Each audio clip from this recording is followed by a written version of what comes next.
నా హుజరాబాద్ నియోజకవర్గంలో పోయిన వారం రోజులలో హుజరాబాద్ పట్టణంలో ఉన్న గుండ్ల చెరువు దగ్గర ఉన్న ఇండ్ల దగ్గర సర్వే చేసుకొని పోయినరు, గోస్కుల చెరువు దగ్గర సర్వే చేసుకొని పోయినరు, జమ్మికుంట దగ్గర నాయిన్ చెరువు దగ్గర ఉన్న అంబేద్కర్ కాలనీ దగ్గర ఉన్న పేదవాళ్ళ ఇండ్లు సర్వే చేసుకొని పోయినరు, హౌసింగ్ బోర్డ్ సర్వే చేసుకొని పోయినరు, జమ్మికుంటల కాలేజ్ గ్రౌండ్ ఉన్నది కూడా సర్వే చేసుకొని పోయినరు.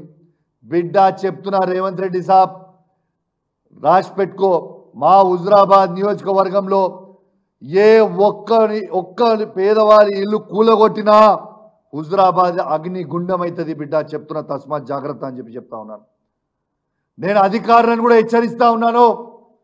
మీరు రేవంత్ రెడ్డి చెప్పిండని చెప్పి వీడికి వచ్చి నా హుజరాబాద్ నియోజకవర్గంలో ఏ ఒక్క పేదవాని ఇల్లు కూలగొడితే నేను మీకు చెప్తున్నా, ఒక్కరు కూడా గల్లీ నుంచి బయటికి పోరు. రాసి పెట్టుకోండి, మిమ్మల్ని ఏ పోలీసోడు కాపాలని లేడు, ఏది కూడా ఆ బుల్డోజర్ బయటికి పోదు, ఎవ్వరు కూడా బయటికి పోరు. మా హుజరాబాద్ నియోజకవర్గంలో ఏ పేదవాని ఇల్లు ముట్టినా అగ్ని గుండం అవుతుంది, తస్మాత్ జాగ్రత్త అని చెప్పి హెచ్చరిస్తా ఉన్నాను. అధికారులకు కూడా చెప్తా ఉన్నాను, ఎక్స్ట్రాలు చేయకూరి మీరు. ఇవాళ ఆంధ్రాలో ఇట్లనే అధికారులు ఎక్స్ట్రాలు చేస్తే ఏమైందా, 3 డీజీపీ ర్యాంక్ సంబంధించిన ఐపీఎస్ ఆఫీసర్లని సస్పెండ్ అయినరు. రేపు మళ్ళా కేసీఆర్ గారు వచ్చిన తర్వాత రాక ఎట్టు పరిస్థితి తప్పదు, 100% కేసీఆర్ గారు మళ్ళా ఈ తెలంగాణ రాష్ట్రానికి ఖచ్చితంగా ముఖ్యమంత్రి అవుతారు, అలా డౌట్ ఏం లేదు. కేసీఆర్ గారు వచ్చిన తర్వాత ఇవాళ ఏ అధికారులు ఎక్స్ట్రాలు చేస్తుర్రో మీ అందరు కూడా జైలుకు ఒక తప్పని పరిస్థితి అవుతుంది. మీరు గీత దాటి పనిచేస్తే మీరు ఇబ్బందులు పడే పరిస్థితి వస్తుంది. నేను చెప్తున్నా, మీరు అనుకుంటున్నారేమో ఏమవుతుంది, ఏది పర్మనెంట్ కాదు, గుర్తుపెట్టుకోండి.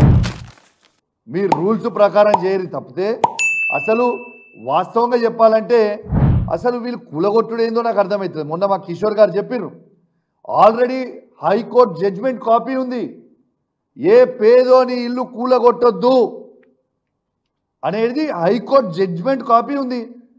వీళ్ళు చేసే పని మొత్తము it is contempt of court. వాళ్ళ జడ్జిమెంట్కి దిస్ ఇస్ ద ఫ్యాక్ట్. ఎందుకు ఇబ్బంది పెడతా ఉన్నారు పేదోళ్ళని? నేను దయచేసి చెప్తా ఉన్నాను, ఎవ్వరు కూడా భయపడకండి. ఖచ్చితంగా ప్రతి పేదవాడికి కేసీఆర్ గారి నాయకత్వంలో బీఆర్ఎస్ పార్టీలో ఉన్న ప్రతి శాసనసభ్యులము, మండలి సభ్యులము, పార్లమెంట్ సభ్యులము, మా బీఆర్ఎస్ పార్టీ ప్రతి సైనికుడు మీతోని అండగా నిల్చుంటాం. ఈ కష్టకాలంలో మీ వెంట ఉంటాం. ఈ సైకోని దించే వరకు ఆ కుర్చీ నుంచి, రేవంత్ రెడ్డి గారి సైకోని కుర్చీ నుంచి దించే వరకు మీ పక్షాన ఉండి పోరాడతామని చెప్పి ఈ సందర్భంగా తెలియజేస్తూ సెలవు తీసుకుంటా ఉన్నాను. జై తెలంగాణ, జై కేసీఆర్. Thank you.